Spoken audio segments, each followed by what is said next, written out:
Whoa! Monday Night Live. I was just getting psyched up for you guys. 30 minutes behind schedule because I've been planning an extra special Monday Night Live tonight. Marshall's a bit out of shot, isn't he? Just chilling out as usual, having a great time.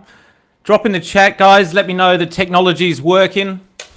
Let me know where you're tuning in from as well. We got anyone joining us from the US? I think it's like the early hours in the morning there, isn't it? Drop in a chat, homies.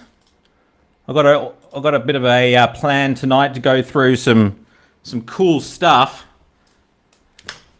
Who would like to know how they can generate 100 leads in 100 days? Let me know in the chat. Just say yes while I move this. Oh.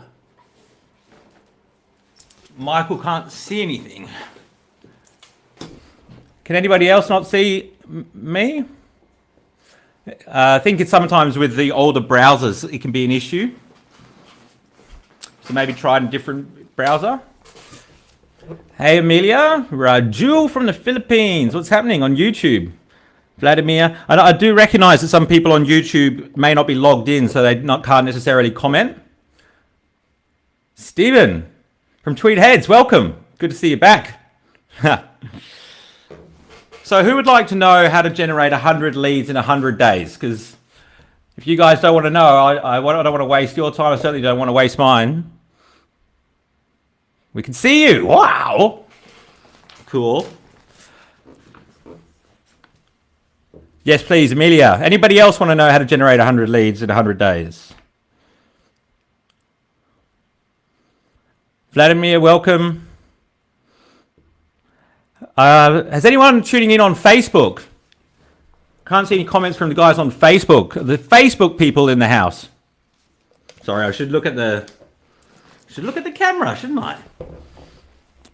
Let's see if I can move this microphone over a little bit. So I'm going to look at the camera.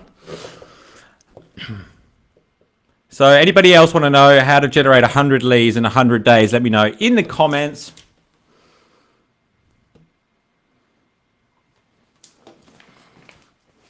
I wonder if there's a bit of a delay. Just bear with me, guys, because I want this to work. Raju, in 50 days, please. Good man. Good answer. I was waiting for someone. Good man. I'm just going to quickly check on my phone here. Oh, yeah, it's coming through. Oh, we'll be a bit more active, guys. Stephen, why only 100? I think that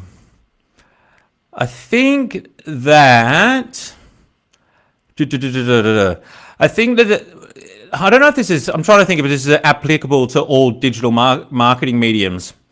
I guess it depends on who your audience is, but most of the things that I share with you, most of the strategies are extremely scalable.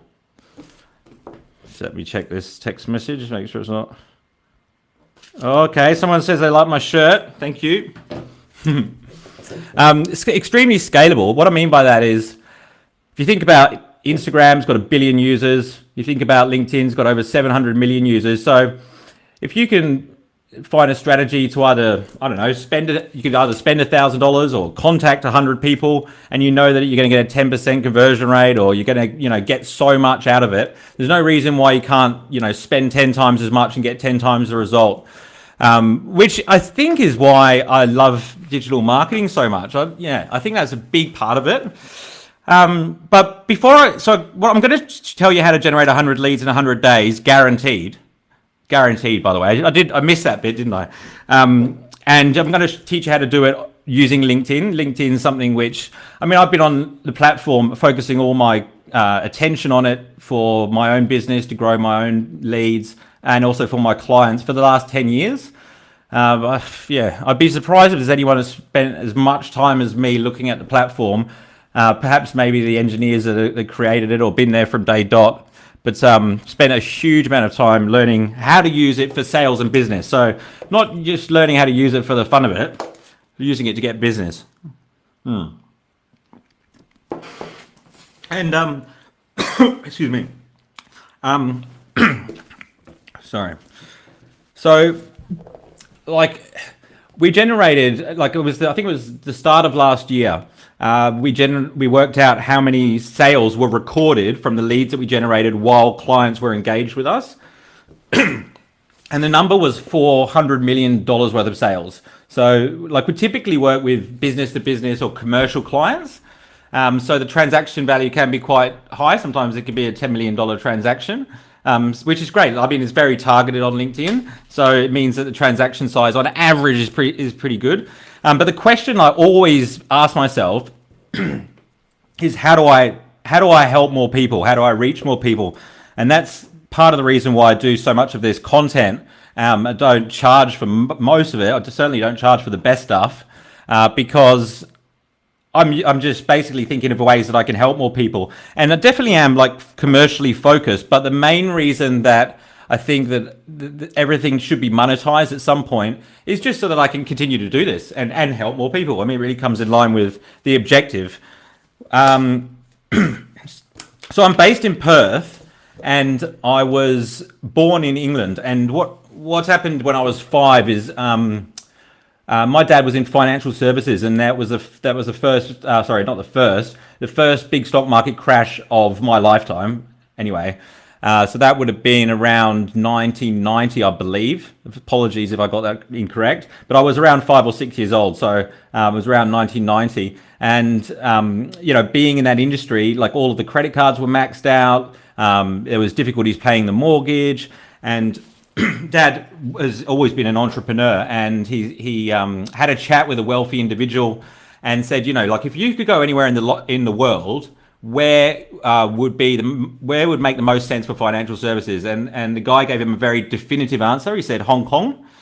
And so Dad decided to hop on a plane, go to Hong Kong and check it out. And he got a job to begin with, ended up starting his own business very quickly. Within 3 months, he'd moved us over from England, paid back all the debts and so on. PJ, how you go, mate? And so I just remember 5 or 6 years old, you don't really understand a lot of what's going on, but we had all of a sudden had a house on the beach. We were allowed to go to McDonald's. We had all these gifts when we arrived. So I thought, Dad's done something, quite remarkable here. And living in Hong Kong, he had to travel around Asia and the world quite a lot to entertain clients and bring in these high net worth individuals. And so he would take around 70 to 80 flights a year, I believe. And when I was 10, I went to boarding school in Perth. Camilla did as well, my sister. So growing up, one of the consistent themes was, we certainly didn't see Dad as much as we liked. We saw Mum a lot more.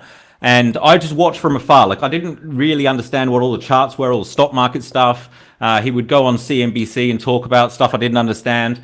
But I did know that I wanted to see my dad more. So the question that I would ask myself from a very young age, from the age of, I remember waiting at the ferry pier for him at 8 years old thinking about this, is, there must be a better way to grow a business than traveling around the world, taking people out for dinner, entertaining clients, getting home late. And I've spent most of my career trying to solve that problem. And I, got into sales to start with and was actually helping my dad sell the property developments in Thailand to solve another problem. And what I've learned about entrepreneurs is they actually like creating problems. That's why they do entrepreneurship. And so, even if I solve the sales issue in Thailand, there would be another problem next to solve. And with marketing, I cracked it. As soon as I moved to Thailand, we're at the top of Google for relevant keywords like property investment Phuket. There we are, ranked at the top. We're getting 10 leads a day all of a sudden. And, I thought, okay, I'm really good at marketing. I got recruited by a company in Hong Kong who heard I can get real estate websites at the top of Google. And Google updates its algorithm, And so it's that doesn't work anymore. All of a sudden, what you're doing to get on page 1 of Google, you end up on page 100. So, I get pegged a lot as a LinkedIn guy or a LinkedIn expert, but the one thing that I know about marketing to be true, and this is because being consistent ever since I started marketing, is to be successful at marketing, you have to have the ability to adapt. Because when something's working really well, guess what? It becomes more popular, more competitive, and therefore less effective.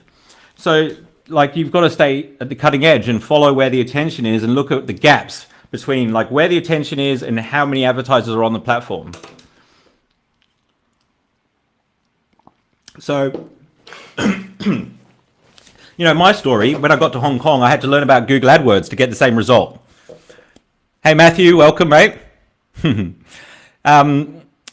Adapt. Yeah, absolutely. Yeah, absolutely. So in Hong Kong, I learned about Google AdWords, and at the time we could get real estate related keywords for like 50 cents a click. So, that worked particularly well, but it's not just enough to be doing SEO or not just enough to be doing AdWords. Like it's how you do it that matters. It's not, you don't just throw an ad in the yellow pages anymore. There's like a massive skill to it. It's become one of the most skill-based industries, and still there's no like accreditation. So it doesn't take much for like an 18-year-old to set up an SEO business, and it's pretty easy to convince somebody who doesn't know anything about SEO that that you could help them, especially if you're a young guy and you know a few things about the internet.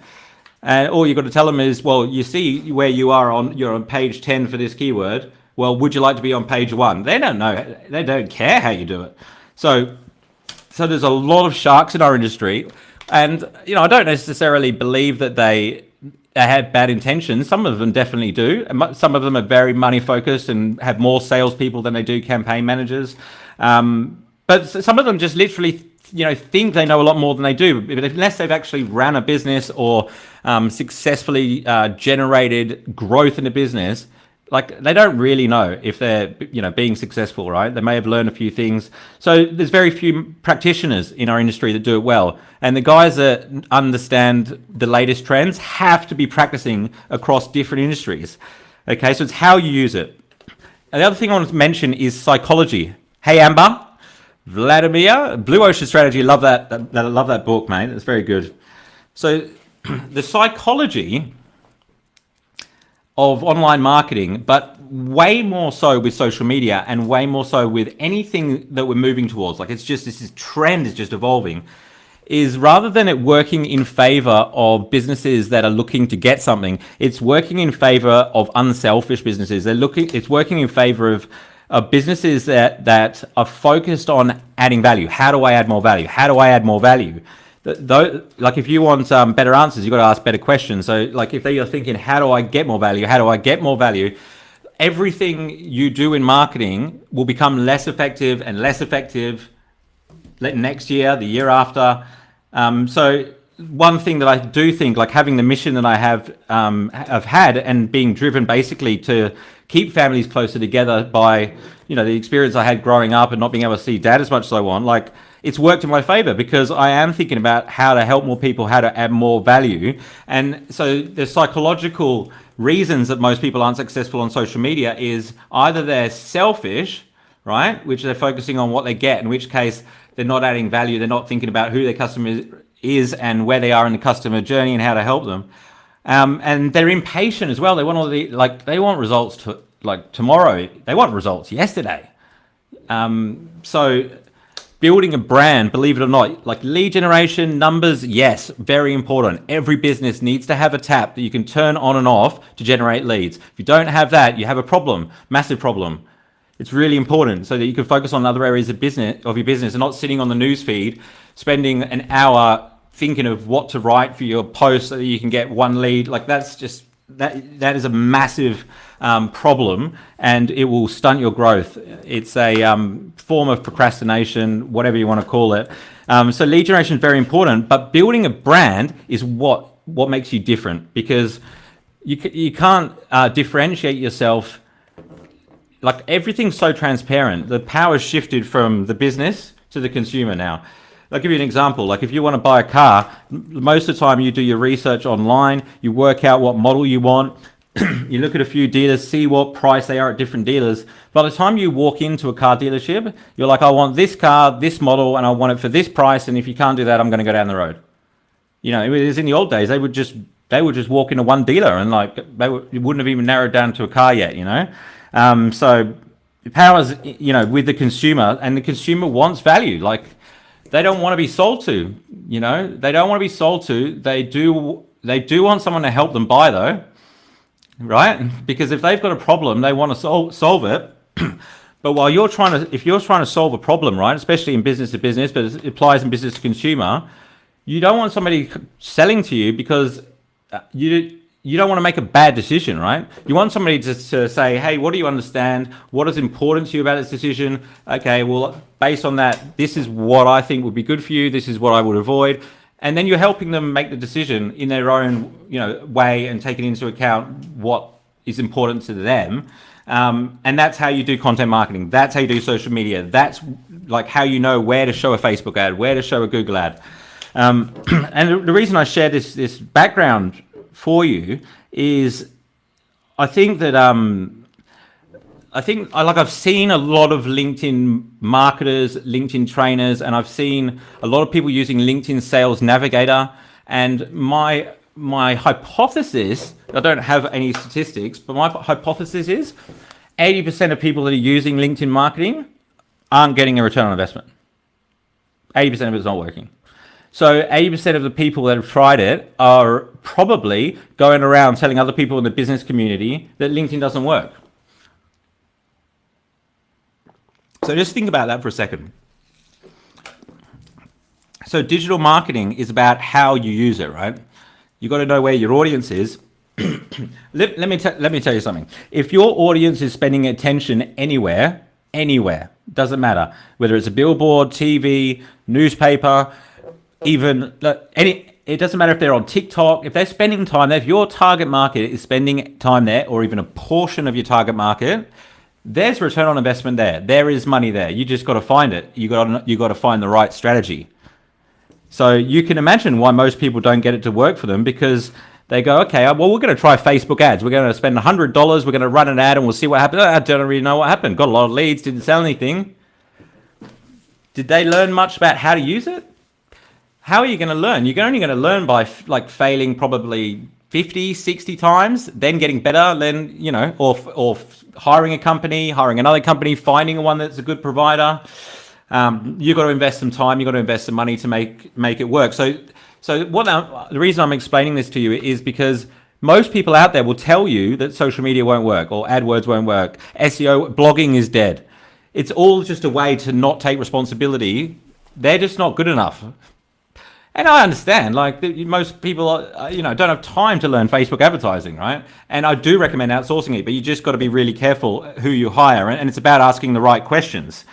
So don't be too quick to dismiss things like LinkedIn marketing. What I've found is there's way more people using the platform. You're getting way more messages, people trying to generate leads, and it's more effective than ever because all of the crap, all of the people doing it wrong, just make the people who do it right look better. Vladimir says, Nathaniel, content is very interesting. Just for plan purposes, how long will this live be for? Well, this live, that's a really good question. It'll be going until I've finished. I expect we will be done by 7:30. I started a bit late today, 6:30 p.m. So good to see so many of you here. Thank you for joining me, by the way. I really appreciate your attention.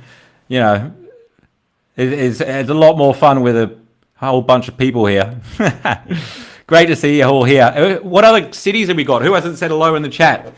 Who hasn't engaged? Who hasn't joined in? I know some of you aren't logged in and are watching this on YouTube. I got a couple of texts, so I understand. But next time, make sure you log in, guys. By the way, LinkedIn versus Instagram virtual event is on the 17th of February. So if you haven't got your tickets for that, I highly recommend doing so. I may even have a couple of sneaky discount codes. So if you want one of those, send me a private message on LinkedIn. That's the place where I'm going to chat. I'll be able to get back to you. Just may or may not have a couple of discount codes lying around. Hey, Melissa Matthews, thanks for joining us. Raju, the audience in the Philippines just doubled. That's interesting. Vladimir from Serbia. Matthew from the Gold Coast. So pretend Google is going out of Australia overnight. What effects will this have on business? Have you dared to consider this? Well, they're just going to start using another search engine. Google's not going to pull out of Australia overnight. I would be absolutely amazed if they do that. But yeah, I mean, it'd be a really, really stupid move for Google, especially with YouTube and everything. That'd be absolutely crazy. Imagine if all Australia started using Yahoo. it's not going to be good for Google at all. I don't think that's going to happen, Melissa. But what do you think? I'm keen to hear other people's thoughts. Like I haven't looked too much into it, so I feel like it's not something that I can definitively comment on. But I would be very, very surprised. I'd be falling off my chair if Google did that. So, lead generation on LinkedIn. I guess, like a lot of this stuff, like this content stuff, doesn't really come natural to me. I did my first keynote in Malaysia when I was 17, talking about real estate, and I was reading off the slides. I had to fill in for my dad, who had a talk at the Smart Property Conference. There was 120 odd people in the audience, but this is it. Like no one in his team. He had offices Malaysia, Singapore, Hong Kong. No one in his team would do the talk. And so he had to meet an investor in Thailand, so I flew in to do it at 17 years old. And I said, what about if they ask me some questions, Dad? And he said, well, look, if they ask you questions, this is what you say. You say, good question, but the question you should be asking me is, where's the smart money going? And then you say China, and that's all you say. And I didn't anticipate there might be more than one question. And so I said, first guy asked a question, can't remember what it was, didn't understand it. I said, good question. Question you should be asking me is, where's the smart money going? China. Another guy put his hand up, asked a different question. I said, good question. Question you should be asking me is, where's the smart money going? China. By the time I've said that answer 4 times, this guy comes up to me, very well dressed Asian businessman afterwards, and he goes, I really like how you brought home that point about China. That was my first keynote. Very, very nervous. But like the thing is, with speaking, it's the same as video content, and it's actually the same with sales, I think, is the more that you throw yourself in those uncomfortable experiences, the more confidence you build. Especially, like, even making mistakes, you know, like I had through a webinar, first webinar I did, I had 45 people on the call, which was a lot for me when I was just starting out in my career in digital marketing. And I couldn't get the thing to work. I had my web developer there who'd used the software before. Webinars were very early back then. And he's like, it's not working, man. I don't know what's wrong. He's trying everything. We're 15 minutes past the start time of the webinar. 25 minutes past the start date of the webinar, he's like, you know, he starts swearing and he says, do you want a beer? And it was like 10:30 in the morning. And I was like, yeah, why not? You know, obviously I'm going to have to call everyone who thought the webinar was on and apologize. And we're both like swearing and carrying on. We're on a second beer by now. And then I was doing this at his house in Chapel Street, and I get home and I turn my computer on and I got these notifications. Everyone had watched us sitting there trying to get it to work, cracking open beers, swearing our heads off. That was my first webinar. So like if you talk about making mistakes, there's not many that I haven't made. But I think that once you've experienced it, you realize like, you know, these things happen. So with that particular example, I called everybody that attended and just said, oh, like, you know, I'm so embarrassed. You know, sorry, and people appreciated the call. I made 1, maybe even 2 sales off of the follow-up calls, even though the webinar was a non-event, and it probably even worse than a non-event. So, and I hope it doesn't sound like I'm boasting here. I'm really just explaining this because I think it's important to know the before as well as the after. Not that I'm like the best content marketer in the world, but you know, I've had a lot of experience and generated. So on YouTube, we've got over 800 videos now. So just like all those experiences stacked, you just learn a lot, right? And so I've been wanting to learn how to sort of work out how to help more people. Good tech guy, yeah, tell me about it. And we get these like great results from the lead generation campaigns. We do content marketing as well, and the results are good there, but they're more like you got to look at the vanity metrics, so things like likes and comments and shares, which you know like they're good metrics, and we do well. But what's better than that is return on investment, right? Content marketing is like it should generate return on investment, but it's a longer term strategy and it's harder to measure. So if you're working with a business which doesn't want to take like ownership of their marketing, quite often they'll attribute what's working to what they're doing and not necessarily to what you're doing on LinkedIn, because a lot of it's brand building, right? And so with the lead generation, I love it because it's direct outreach. So like we send 100 connection requests, 50 accept, we send them all a follow-up message, and then we get, say 15 leads, for example. And then, if you want to get 30 leads, you send out 200 messages, right? And we've learned over time, like what industries, what wording works the best, how to best like follow up so that you don't come across as a salesperson, you don't piss people off, you don't speak to people that don't want to talk to you. You're not spamming people, all that sort of stuff. Like it comes from experience, and then experience builds confidence. And we get these clients on board. And I was talking about this today actually with somebody.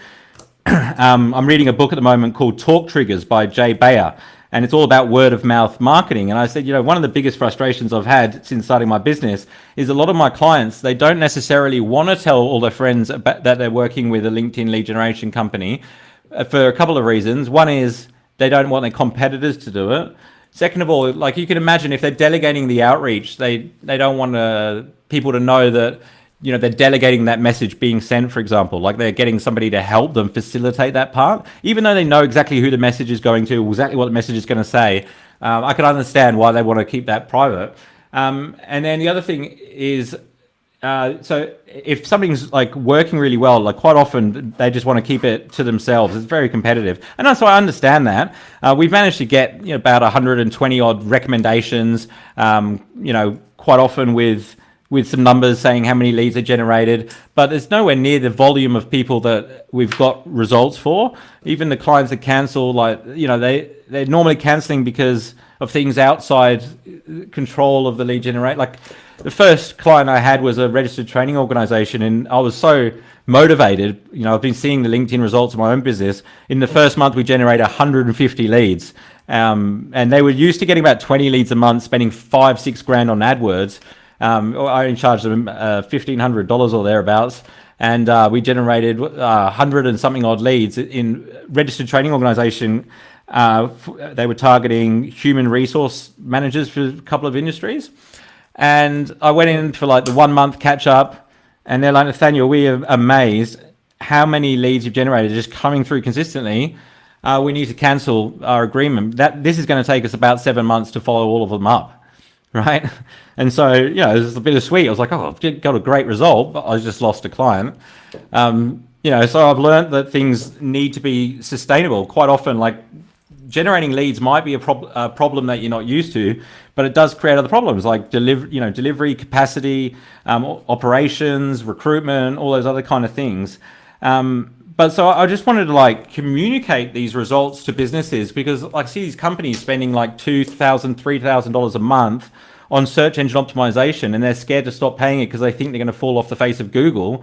And they're not really actually getting some of the time you can log into analytics and see that no activity has actually been done in the last month.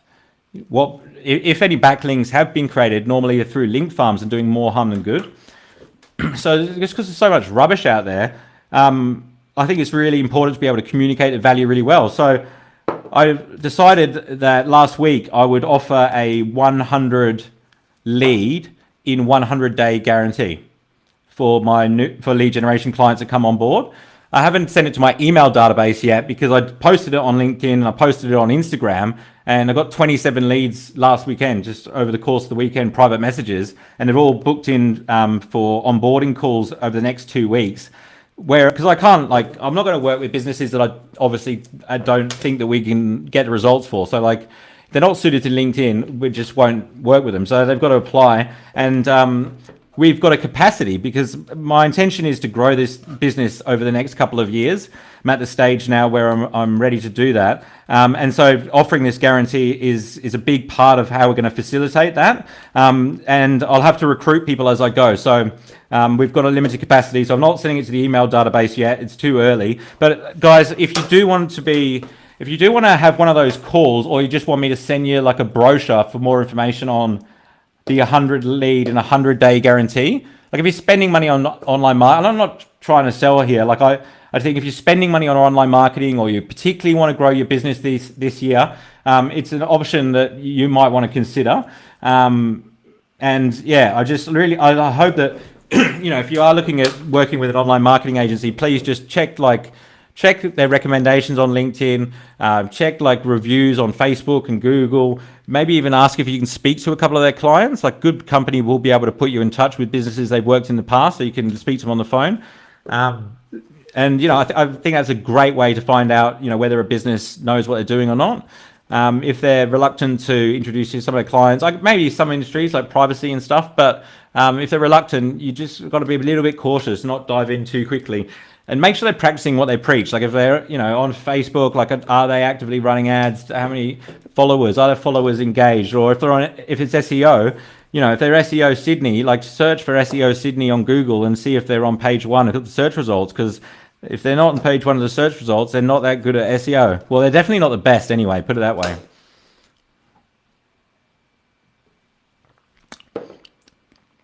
And just be mindful that when you do that, just a quick word of warning, that the first 3 or 4 search results that are in bold are always ads. So they're paying for clicks. That's not SEO. Matt B gives me a thumbs up. Cool, man. So, I was just trying to read my writing here. Oh yeah, so how do we generate these 100 leads? Well, I've kind of explained. We do the connect and engage model. Just so you know how the numbers work, 100 leads in 100 days is obviously about 30 a month. And so in order to do that, what I suggest you do is send out 400 connection requests to people in your target market. The criteria you want to look at for your target market are what their job title is. So when you go onto LinkedIn, at the top, there's search bar. Next to the search bar is advanced filters, they call them now, where you can put in exactly what the person's job title is you're searching for. So I'd put that in. If it's a business owner, you put in owner, founder, managing director, or CEO, or something like that. If it's HR, it might be HR director or head of HR. You get the idea. And then I would select what industry they're in. So is it marketing and advertising, or is it professional training and coaching, or is it commercial real estate? What industry would these people be in? Don't pick more than 2 or 3. Be quite targeted with it. And then isolate second-degree connections. Secondary connections are the people that share the same connections you do. You've got mutual connections. Those guys are always much higher. There's a much higher probability that they'll accept your invitation if they know the same people you do. Okay, and then location. So if you sometimes people think that because they can do business with anyone, that I could do business in any industry. But if you're in that place, try and think of what industry you've had the most success in, so you can speak their language. You've experienced speaking to somebody in that industry, where you think you can get the best results. And also what's going to be the best for your business. Because if you're going to target financial services companies, or look at targeting, say, personal assistants, financial services and personal assistants, one of them is going to have a much higher budget. So if your product's $5,000 a month, financial services might be a more viable option just because you're getting a higher conversion rate. And so then location. And again, if you can work with anyone in the world or anyone in Australia, maybe consider targeting the city that you're based in, just so that it's easy to build rapport. They'll see that you're in the same city. You're probably more likely to have more mutual connections. Being targeted is a big part of it. So you get that bit wrong, the whole thing falls apart. Now, what someone's going to do when you send them a connection request, if they are intrigued, is they're going to click on your name and read your profile. Well, they're not going to read your profile. They're going to read the first couple of lines. They're going to look at your headline. They're going to look at the aesthetics of it. And, they say in sales, in the first 7 seconds, people make a first impression. Online and on social media is where that first impression is happening now. And it's not 7 seconds, I'll tell you that much. It's 2 seconds if you're lucky, 3 seconds. So when somebody comes through to your profile, if you're targeting potential customers, you've got to be careful not to have it looking like a resume. If you ever looked at a resume, it's one of the most boring documents. If you think about it in the context of when you go to buy something, right?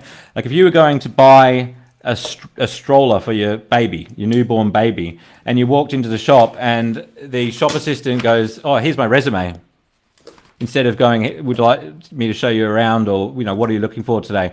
They're not going to sell anything if they do that. So you got to think of your business like your LinkedIn profile, like your personal website. Okay, so you want to communicate directly to the customer. So if you solve a problem, like if you're a virtual outsourcing company, like you help people get staff from overseas at a fraction of what they cost here, for example, you might say something along the lines of, "Are you frustrated?" Targeting small businesses, are you frustrated spending a lot of time on tasks which are very time consuming and don't have a high return, and looking for a cost-effective solution to outsource to? So you can see what I'm saying about the CV. Like a CV wouldn't say something like that. It would be like, I'm started my career here, then I did this. You've already lost the potential customer if you do that. The profile is really important. Send 400 connection requests, and obviously don't do them all at once. You've got to stage them. So I would do 50 a day, and I would do it twice a week. Does that work out? Yeah, 400. And then what you want to do at the end of the month is you look at your most recent connections and who has accepted your connection request. And so if you send 400, depending on how good your profile is, and depending on how good your profile is and how many connections you already have. Like if you're starting from 100 connections or 50 connections, you're not going to have a huge conversion rate to start with, but don't worry, it will get better. If you've got over 500 connections, your conversion rate will be better.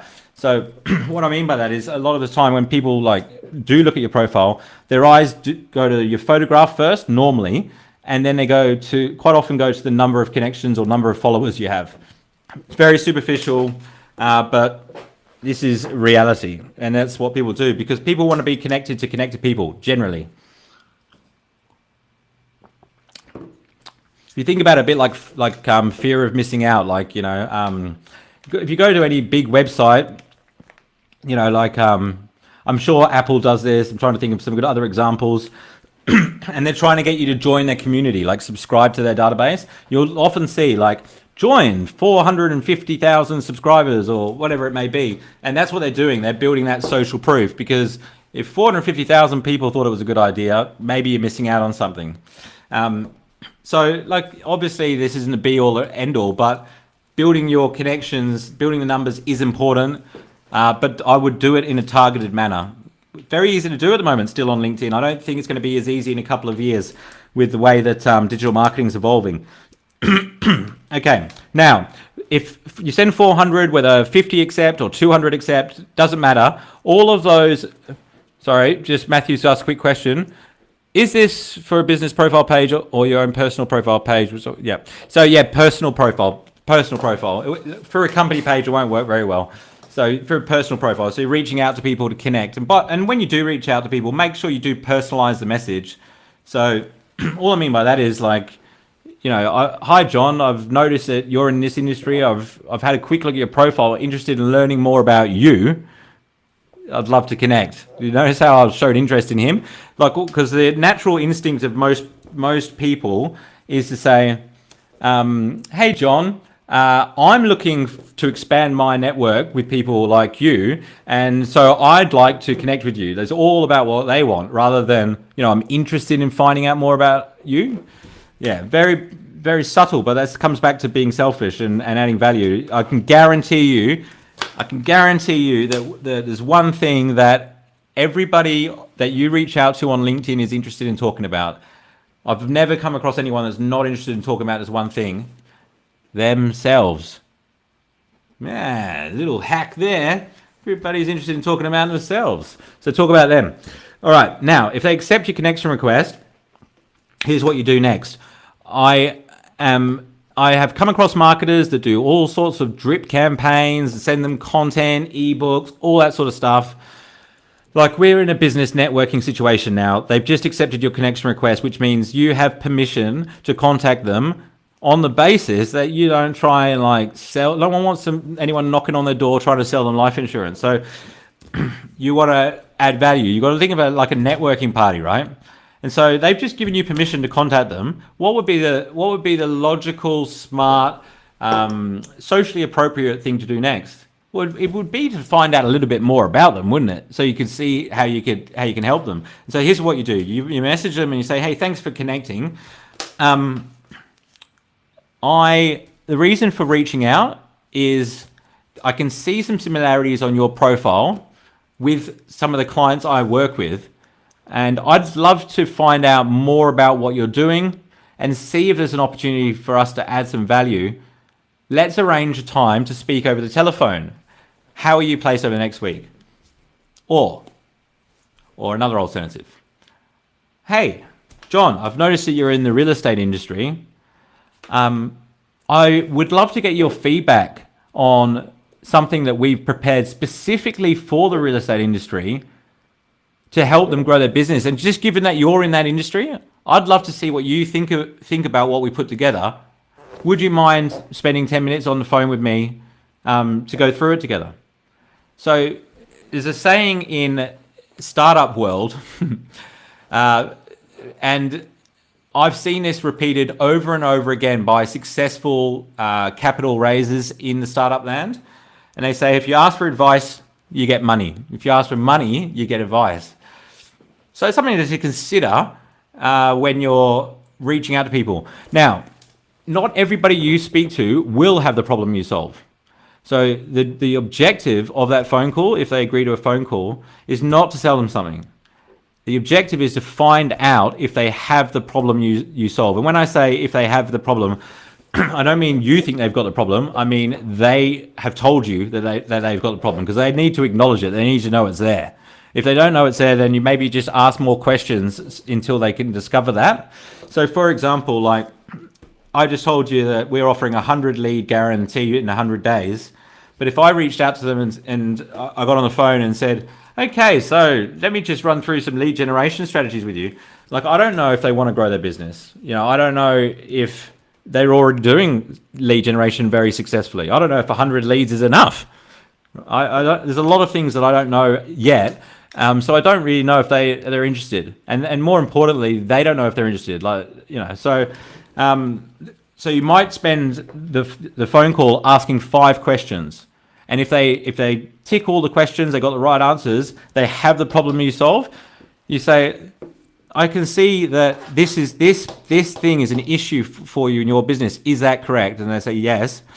They say, "Well, my experience is in solving X. Why don't I put together a couple of solutions for you and we can go through them together, say sometime next week. How does that sound?" You always got to bring everything back to a question. But you got to get them to confirm that they've got the problem that you solve before you start selling. So the objective of that first call is to find out if they have the problem that you solve.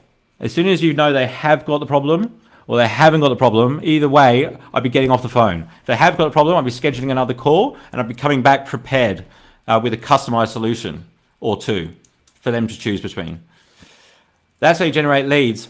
So on LinkedIn, but the difference is, right, between those leads and a lead from, let's say, a radio ad or Google SEO or even a Facebook ad, is when those people click on those ads, they're very much about the product or service. So like if you're on Google and you need to get your carpets cleaned, you're going to type in carpet cleaning Perth or carpet cleaning Sydney, and you're going to click on one of the search results that sounds like it's solving the problem that you've got, right? Whereas when you're reaching out to people to set calls, most of the time they're one step earlier in the customer journey, which means they don't have an established need yet. It's like the chances of you reaching out to somebody if you're in commercial carpet cleaning and they're like, "It's so funny you just contacted me. I was just looking for a commercial carpet cleaning company." It's very, very rarely is that the case, but they may be having frustrations with their current service provider, or they may be looking to outsource something like that. But you've got to ask questions, and then it might be that they have the problem that you solve, but it's not the right time, in which case you don't really want to take it too much further then. You may find that they have the problem that you solve, but there's 3 other people involved in the decision-making process, in which case you don't want to try and solve the problem then. You want to save it for when you've got everybody there and it's the right time. And so you can imagine as you start generating these leads the results get better over time, because not only like are the people you just reached out to coming in and responding and having calls and doing business with you, but also like people from last month and the month before are coming back to you because you approach them in a way that adds value and doesn't. You haven't pitched them. You haven't pitched them because you're like, well, you haven't got the problem that I solved, so I'm not going to waste your time. I'm not going to waste my time. And people respect that quite a lot. Like going back to my digital marketing career, I can tell you right now that if I come across a more effective way to to generate an immediate return on investment, generate leads online, my business will shift from LinkedIn marketing like that. The only reason I'm still focused on LinkedIn is just purely because it's most effective, get the best results. Like that's what I'm in it for. I'm here to deliver results. Your business is a lot more fun when your clients are getting results. So at the moment, there's no other opportunity like LinkedIn. It's crazy. It's absolutely crazy. It's growing 3 members every single second. There's just this online database. Email databases, 40% of email addresses in 12 months have changed. So email databases are losing 40% of their value every year. Guess what? LinkedIn, your social network doesn't lose 40% every year. It goes up in value because people on LinkedIn are spending 3 times as much time on there than they were 2 years ago, which means that connection is 3 times more valuable. Attention is the value. It's the game changer. Like Facebook, like the attention's coming off it.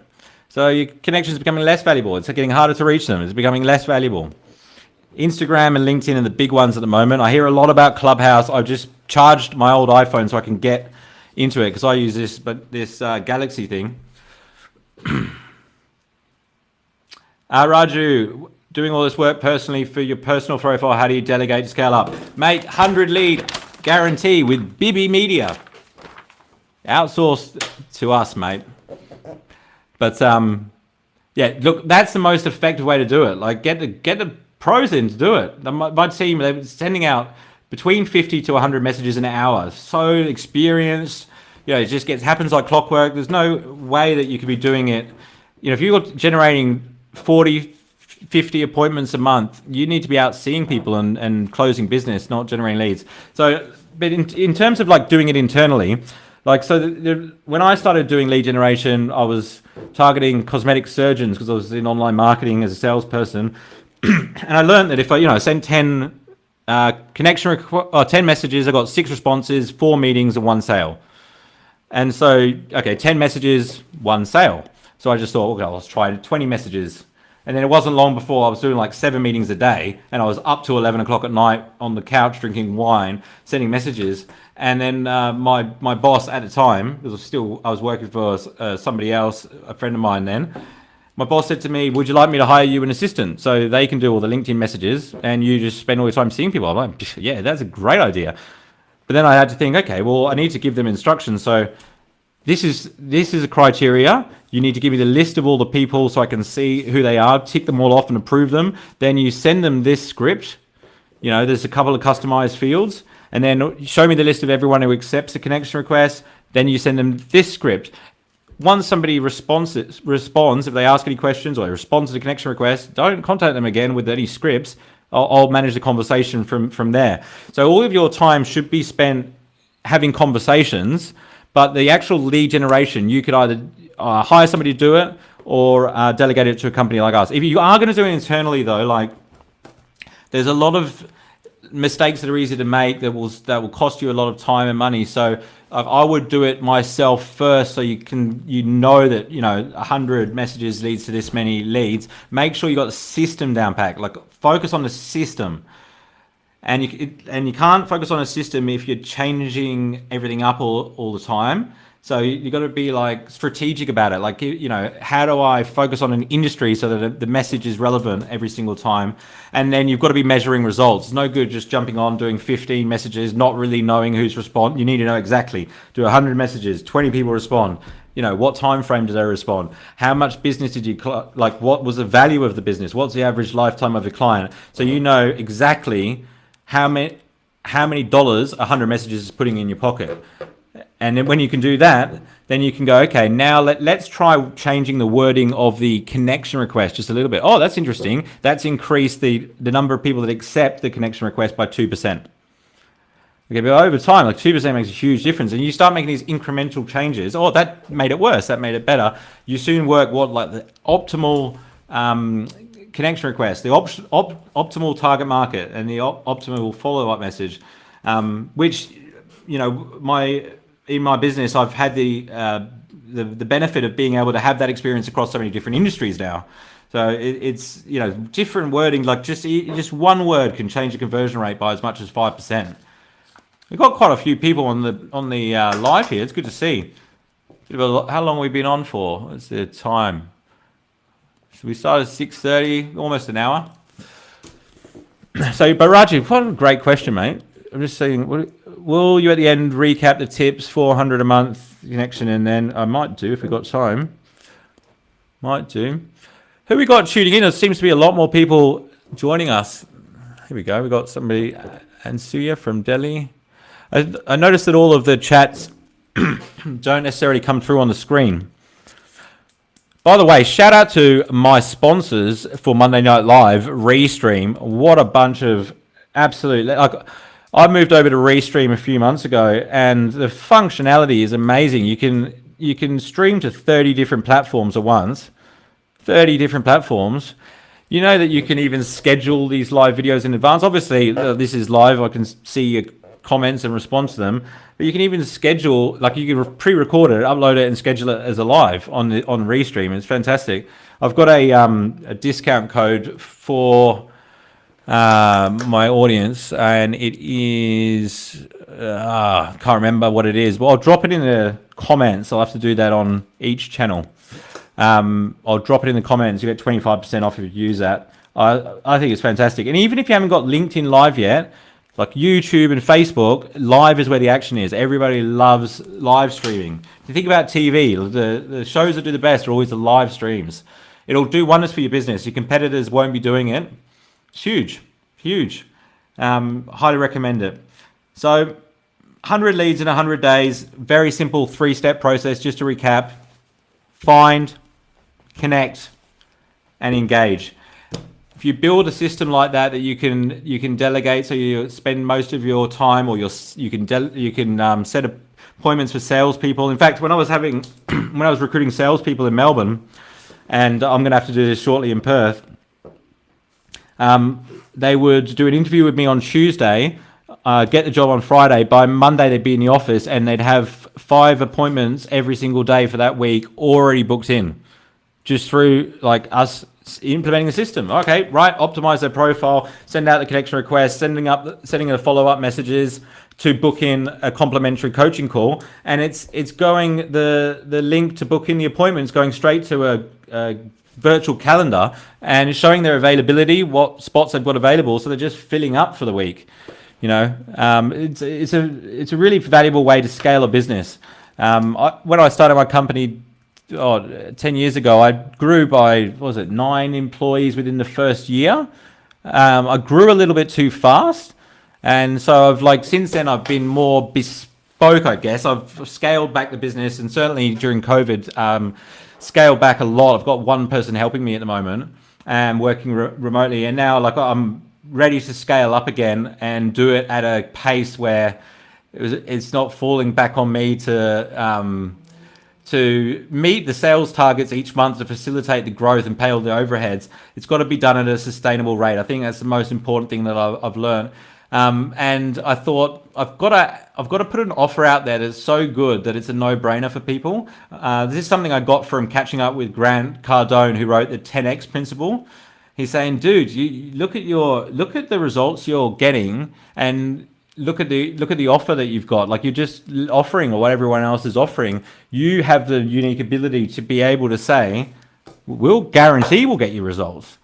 And so he said, you got to throw it out there. But he said, make sure that you're prepared for growth when you do throw it out there, because people, like, the guarantees that are out there, if you have a look online, like especially in SEO and stuff, like in the fine print, like it's very like like an SEO, for example, I will guarantee you first page of Google. Oh, they're guaranteeing us the first page of Google. That's awesome. I want to be on the first page of Google.